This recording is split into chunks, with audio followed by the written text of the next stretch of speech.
Good morning, everyone. It's a pleasure to be here in Iqaluit. I'm happy to take your questions now. Je suis très content d'être ici à Iqaluit. Je suis heureux de prendre vos questions. Looks a little high. Yes, you can rotate, yeah. Jane George from Nunatsiaq News. Some people were saying that the apology for the management of the tuberculosis epidemic was not enough. It comes too late and it doesn't give enough tangible commitments. What's your response to that? I think that people need to understand across the country how important this was because of the way Canada dealt with the tuberculosis crisis in the north as a government. It set in a mistrust of government and mistrust of healthcare that has real-world implications for communities across the north now. We are pleased that we've moved forward on this historic apology in partnership and at the pace of the local Indigenous leadership. We worked with them very, very closely to make sure that Inuit were at the heart of this and telling us exactly what was needed. Of course, we need to, as we said, continue to be investing in anti-poverty strategies, in housing, in health, in education, in a broad range of things in addition to delivering medicines. But these are the things that we are committing today to do. A big part of moving forward is recognizing mistakes of the past, and that was what today was all about. Hi, Mr. Prime Minister. My name is Nick Murray. I'm with CBC North. My friend over at News North was kind enough to give her question to me, since it's a question that serves our northern audience here. Mr. Prime Minister, you talked about the funding agreements that the federal government has given. Among that is $240 million over 10 years to address housing, specifically in Nunavut. But officials with the Nunavut Housing Corporation have been on record saying that the money at that pace, it would take 60 years to address the housing needs in Nunavut right now, not even factoring in any needs in the future. Why hasn't the government done more to help the housing crisis in Nunavut, considering how housing is such a driving factor behind tuberculosis and so many other social issues across the territory? We know that housing, not just in the north, but right across the country, is a huge priority for all Canadians, and that's why we move forward with a national housing strategy, which for the first time in decades has the federal government re-engaging significantly on the housing file. Specifically for the north, as you mentioned, we're looking at hundreds of millions of dollars, but we recognize there is always more to do. There are tremendous needs that have built up over years and even decades, and that is something that we are committed to responding to in partnership with governments and leadership in the north. That is something that matters to us, and that is why we are recommitted today to investing in the kinds of infrastructure, including and especially housing, that is going to make a huge difference in the lives of people and their communities. Onali aluki mua periguatara tam na hibulet kitamani heo kataulet ma Prime Minister kanogli apere himalek pero kanuilang na apehilu tam na bijutigilungu for aluki. Oh, sorry. Okay. Aluki, do you want to answer that? Kanuli sakpi apere kanila kay Jordan. Tam na hibulet kitamani heo ma pubalong niya mo mamega to kemasuni Inuit hibulet ti kano apere himalek pa Inuit bijutigilungi. Dan o kasama pila katigig simasuya kata Inuit no nanganing ngasimaluta ti samaluta. Avictor simayun pila katigig simayun isumagilutigo take ko kinakataktun ilaming ne isumagilo ngwalutigo sakatitina kauman karasaw yakutigo kinaktaw kataun naktune tana ikayong nakang naktok uvagud litamani nunavu iloani naruna simayu magong ni kanayaktine Joanna si akumaring amadanes kolorto nunavu tungavikun o karview yun nakatang naktun kinaktuno take ko iler simanikun utingin naksimayu ni kinarun nakluting tana ro kauso kauyong apekuto kauyong iglukik sangna tana pimmareo yun narunang iman kuvyagil dara sa taka aperiyaw kauman isumagil ligo tana ayaw tuingin nakatigo kauyong madlutaro at to na kalaring mapuvagil namon tana kaya kanara kang nato iglukik sang na amanakikik sang na tagwa pilo ngwa te ayok tu ingin nang natavun kau yung tukisi makataw ta kokla taro ang katigik si madluta kau yung madluta kanod dari kaya nang mga tan na mana pang nagasulat ko machi nungwani piyaran sa mana kokla taro pang nautimin kaya namin. Hi, Ken Frisco, APTN National News. Prime Minister, in your comments yesterday morning to the press in Ottawa, you said that there had been eroding trust in between Mr. Butts and Ms. Wilson-Raybould. Now, in the last couple of months here in Canada, we've had RCMP removing Indigenous protesters from their own land. Nathan Obed behind you called the Indigenous Language Act, his words, colonial, and you lost your most prominent Indigenous cabinet member. Is there a similar erosion of trust going on right now between you and Indigenous voters?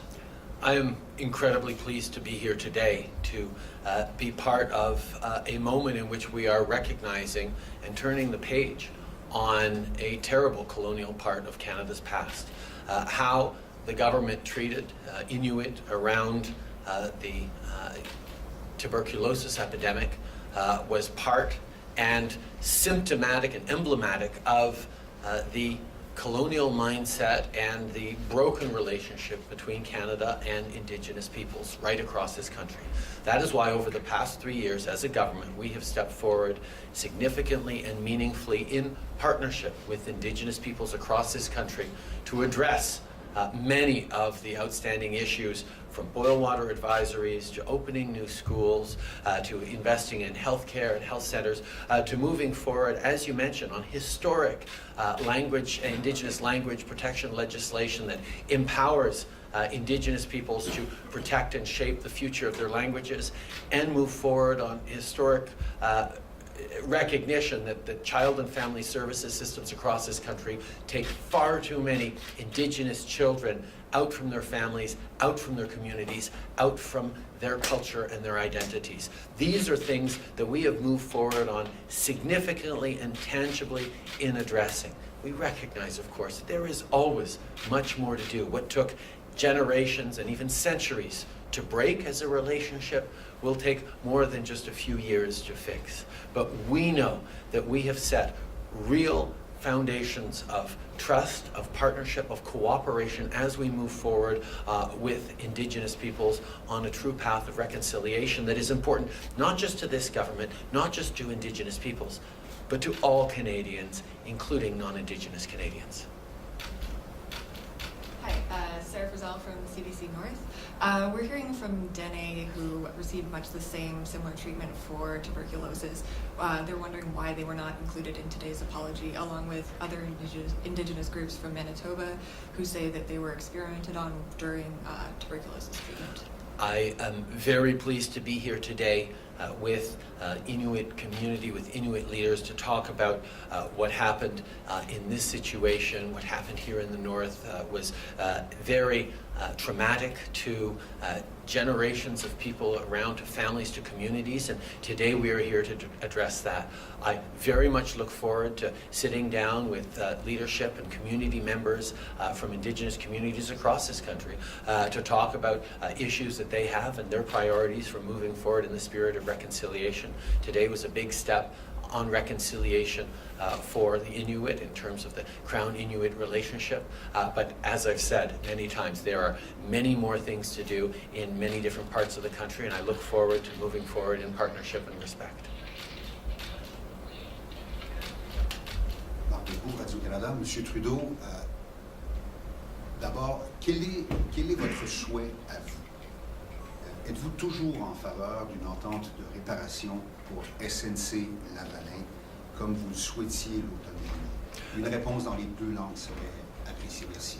Moi, mon souhait, c'est toujours de protéger et de créer encore plus de bons emplois à travers le pays, c'est toujours une priorité pour ce gouvernement et on va toujours chercher à s'assurer qu'on est en train de créer de la croissance économique qui aide la classe moyenne, qui crée des bons emplois pour les Canadiens, qui protège les bons emplois pour les Canadiens. Et c'est quelque chose que ce gouvernement fait depuis les tout débuts et c'est quelque chose sur lequel on peut démontrer énormément de réussite.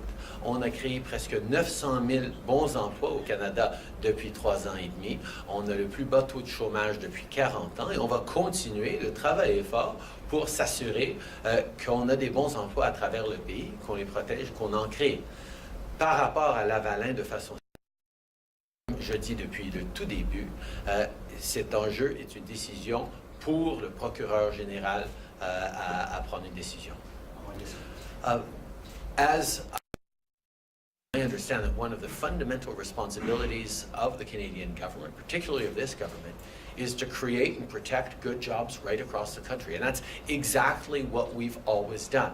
We have, over the past 3.5 years, seen record low unemployment in this country. We've seen created by Canadians close to 900,000 new jobs, most of them full-time. These are the kinds of things that a government is always going to focus on and going to look to do even more and even better on. However, in the specific case of a DPA and Lavalin, as I've said from the very beginning, that is a decision for the Attorney General to make alone. Hi, Mr. Prime Minister. It's Annie Bergeron-Oliver with CTV National. Today, the Federal Court of Canada denied a request by SNC to review a prosecutor's decision declining a settlement against the company, and this will pave the way for a very lengthy court trial.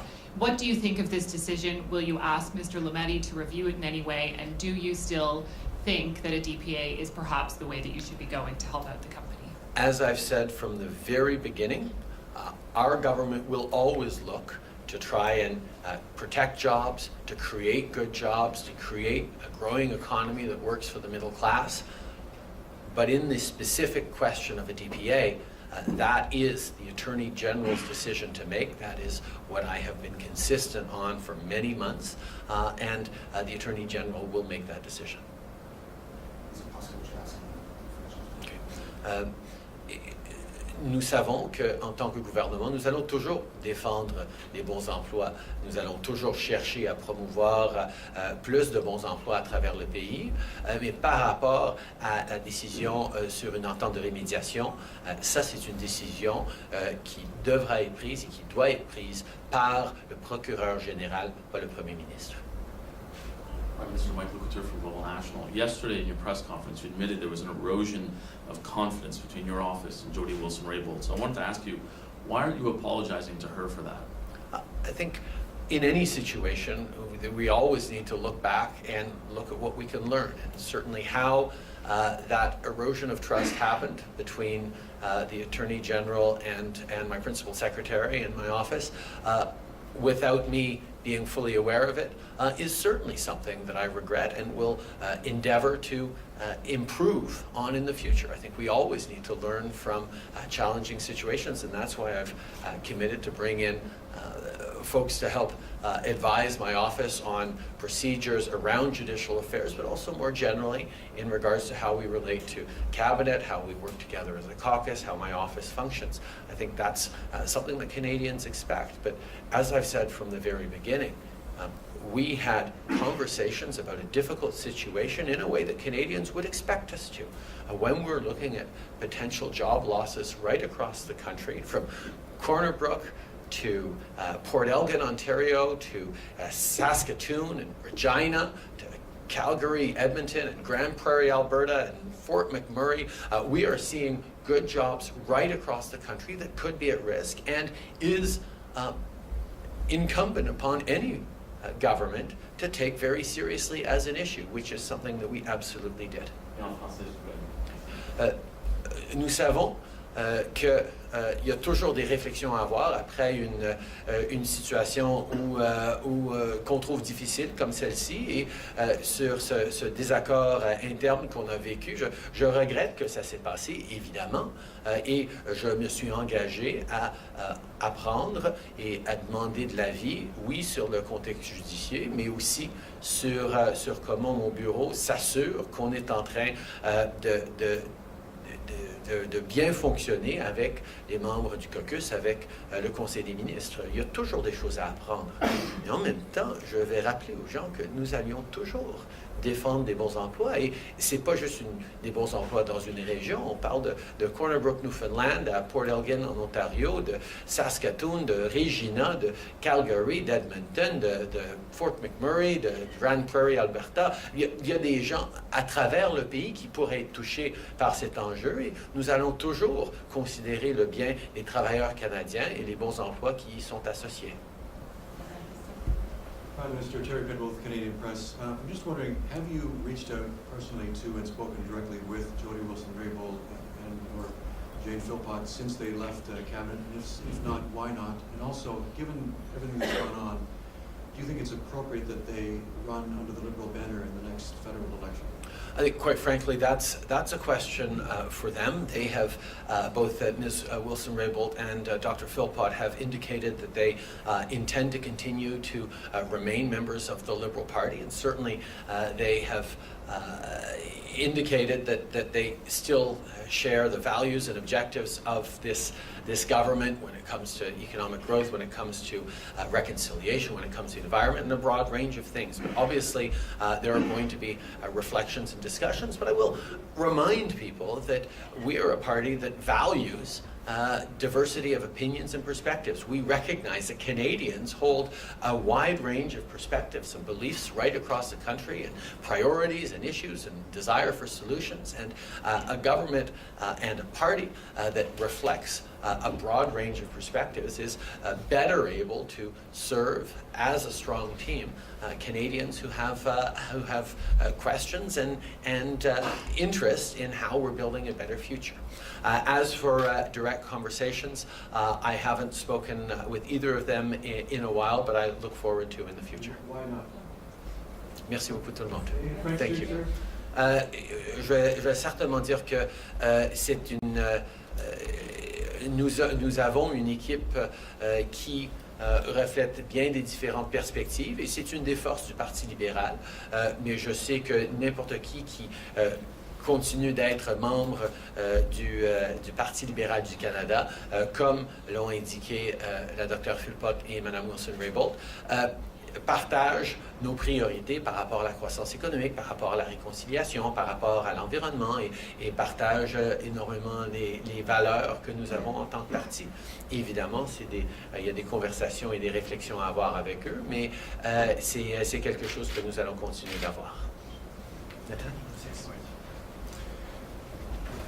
I think something that the media should reflect on is that throughout all of this, there have always been more important stories than the stories of human rights abuses to Inuit. Every time there is something that happens, such as an apology today, there are other stories in the world. But the fact that media pass right by the people whose human rights abuses were not told by the media for decades to other stories of the day is still a reflection on the work that needs to happen on reconciliation. The Inuit who apologized today matter. This story matters. It is a Canadian story. And I recognize that there are other media stories that matter as well. But I do hope in the future there can be more respect given to the place and time and the people who deserve to have their story told, and the media that have a strong role to play to tell it. Iqaluit. Merci beaucoup tout le monde. Thank you very much for coming here to Iqaluit. I know it was a long trip, but you guys got 2 days of experiencing the extraordinary hospitality of the Inuit. Thank you very much for being here. Merci beaucoup tout le monde.